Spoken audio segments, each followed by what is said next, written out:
दोस्तों आज हम बनाने वाले हैं बिल्कुल नरम और मुलायम पराठे की रेसिपी। जो पराठा आप किसी भी सब्जी के साथ खा सकते हो और किसी भी चटनी के साथ खा सकते हो। इतने टेस्टी और मुलायम पराठे आपने पहले नहीं बनाए होंगे। तो देर किस बात की, चलिए बनाते हैं। दोस्तों इन पराठों को बनाने के लिए सबसे पहले आपको एक कप भरकर बिल्कुल उबला हुआ पानी लेना लेना है। बिल्कुल गर्म पानी लेना है जो आप उबाल कर ले सकते हैं। नॉर्मल पानी आप इसमें यूज मत करना। इसके बाद में एक चम्मच आप चीनी डालना और स्वाद अनुसार आप नमक डालकर इसे अच्छे से मिक्स कर लेना।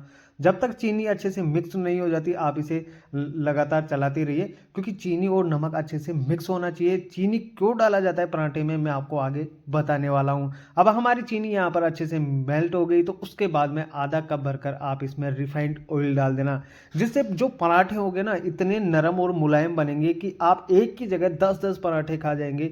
आपका पेट तो भर जाएगा लेकिन मन कभी नहीं भरेगा, क्योंकि ये पराठे बनते ही इतने स्वादिष्ट और शानदार है कि जो भी खाएगा खाता ही रह जाएगा। अब दोस्तों हमने यहाँ पर एक कप भरकर मैदा लिया है।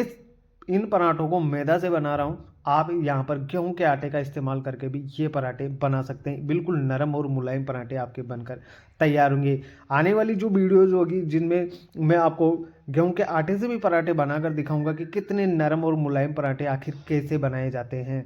तो थोड़ी थोड़ी करके आप मैदा डालते जाइए और इसे मिक्स करते जाइए, क्योंकि थोड़ी थोड़ी आप मैदा डालेंगे तो इसमें लम्स बनने बिल्कुल भी नहीं बनेंगे। और आप अगर एक साथ मैदा डाल देंगे इसके अंदर तो इसमें लम्स बनने की सबसे ज़्यादा संभावना रहती है।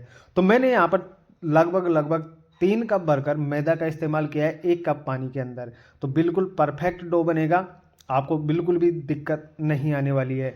तो मैंने एक कप पहले डाल दिया था और एक कप मैं अभी इसमें और डाल दूंगा, और एक कप मैदा आप इसमें और डालेंगे। तो उससे पहले आप इसे अच्छे से मिक्स कर लीजिए, और मिक्स करने के बाद में जैसे ही ये अच्छे से मिक्स हो जाता है उसके बाद में आपको इसे ढककर कम से कम 10 मिनट के लिए रेस्ट पर जरूर से छोड़ना है। इन बातों का अगर ध्यान में रखकर आप ये पराठे बनाएंगे तो बिल्कुल नरम और मुलायम पराठे बनकर तैयार होंगे।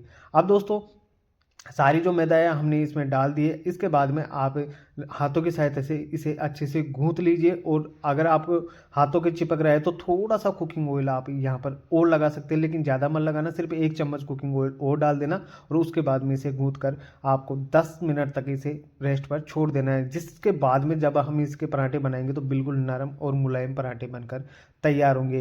क्योंकि इस तरीके से जो पराठे बनाए जाते हैं वो रुमाली रोटी भी इस तरीके से बनाई जाती है। तो आप इसकी रुमाली रोटी भी बना सकते हो, और ये जो डो बनकर तैयार हुआ ना आप इसके ब्रेड वगैरह भी बना सकते हो। इसी प्रकार से ये डो बनकर तैयार होता है। अब हमारा डो बिल्कुल कंप्लीट बन चुका है, तो आप इसे साइड में रख देंगे। अब दोस्तों इसके एक बैटर बनाकर तैयार करेंगे। तो उसके लिए मैंने यहाँ पर 2 चम्मच मैदा का इस्तेमाल किया है और इसमें डालेंगे 4 चम्मच रिफाइंड ऑयल। ये इसलिए बैटर बना रहा हूँ क्योंकि जब आप पराठे बेलोगे तो उसके ऊपर हम लगा देंगे, तो ये अगर ये बैटर नहीं लगाएंगे तो इसकी जो लेयर्स खुलेगी ना वो बिल्कुल भी नहीं खुलने वाली है। तो ये बैटर भी बनाना आपको ज़रूरी होता है। ध्यान रखना 2 चम्मच मैदा, या इसकी जगह आप कॉर्नफ्लावर का इस्तेमाल भी कर सकते हो। मैं मैदा का इस्तेमाल कर रहा हूँ। 2 चम्मच मैदा और 4 चम्मच रिफाइंड ऑयल डालकर इसको लम्स फ्री बैटर बनाकर तैयार कर लेंगे और इसे साइड में रख देंगे। देखिए इसमें बिल्कुल भी लम्स नहीं होने चाहिए, इस बात का ध्यान रखना। अब हमारा बैटर यहाँ पर लगभग तैयार हो चुका है, तो अब इसे भी साइड में रखेंगे और आते हैं पराठे की तरफ। तो दोस्तों पराठे को अब हमारा जो बैटर है, जो डो बनकर तैयार हुआ है बिल्कुल शानदार डो बनेगा। जो मैंने मेजरमेंट बताया बस उस मेजरमेंट का आप ध्यान रखना, और इसकी बॉल्स बना लेना आप। मैंने जो बॉल्स बनाई वो नींबू से थोड़ी सी बड़ी होगी। आपको 5 से 6 बॉल्स इसमें बन जाएगी। 3 कप मैदा के अंदर 5 से 6 बॉल्स आपको आसानी से बन जाएगी। थोड़ी मोटी रखना बॉल्स को, क्योंकि जब पराठे बेलेंगे तो इसकी जो लेयर्स बनेगी वो बन जाएगी। नहीं तो अगर आप बॉल्स को छोटी रखोगे तो फिर वो लेयर्स नहीं बन पाएगी। वो आपको आगे दिखा देता हूँ मैं किस प्रकार से आपको लेयर्स बनानी है। तो सरफेस पर थोड़ा सा ऑयल डालिए, या फिर आप मैदा भी छिड़क सकते हैं अगर ऑयल नहीं लगाना चाहते। और जो हमने यहाँ पर लोई तोड़ के रखी थी उसका एक लंबा सा चौड़ा सा पराठा बनाकर तैयार कर लीजिए। अब जो हमने यहाँ पर बैटर बनाया था वो बैटर 1 चम्मच इसके ऊपर आप अच्छे से लगा दीजिए। अगर आप इस तरीके से लगाएंगे तो जो लेयर्स खुलेगी ना वो बिल्कुल नरम और मुलायम रहेगी, और अंदर तक ये अच्छे से सिक जाएगा अच्छे से। तो जो जब आप पराठा खाओगे तो बिल्कुल शानदार टेस्ट आपको देखने को मिलेगा।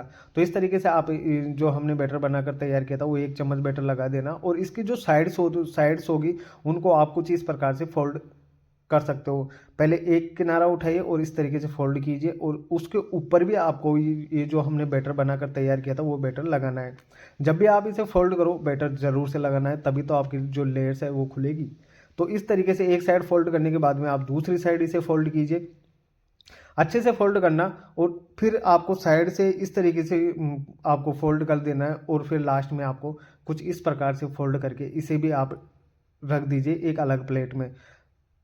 ढक कर रखना, किसी कपड़े से ढक कर रखोगे तो सबसे बेस्ट रिजल्ट आपको देखने को मिलेगा। बस ऐसे खुली हवा में मत रखना, क्योंकि कभी कभार क्या होता है कि हम ये पराठे बनाने के चक्कर में जो हमने यहाँ पर बनाकर तैयार किया था लोई, उसको ऐसे खुले में रख जाते हैं तो वो हल्के से ऊपर से ड्राई हो जाते हैं, जिससे जो पराठे बनते हैं ना वो अच्छे नहीं बन पाते। तो इन सबको आप गीले कपड़े से ढक कर रख दीजिए। अब दोस्तों आपको चौकोर पराठा बनाना है, तो आप इसकी जो जब आप इसकी रोटी बनाएंगे तो उसके साइड के पार्ट्स आप हटा दीजिए चाकू की सहायता से, और कुछ इस प्रकार से चौकोर पराठा भी आप बना सकते हो। और अगर ऐसे गोल पराठा बना रहे हो तो गोल भी आप बना सकते हो।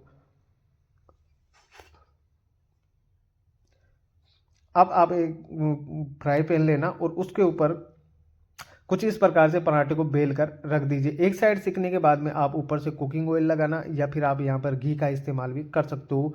घी लगाएंगे तो और सबसे बेस्ट रिजल्ट आपको देखने को मिलेगा, काफ़ी टेस्टी ये बनकर तैयार होगा। तो एक साइड सिकने के बाद में आपको इस प्रकार से पराठे को दोनों तरफ से अच्छे से सेक लेना है। गैस की फ्लेम आप यहाँ पर मीडियम रखना, मीडियम फ्लेम पर आप इसे बना सकते हैं। लोहे के तवे पर भी आप इसे बना सकते हैं, वहाँ पर भी ये अच्छे से बन जाएगा।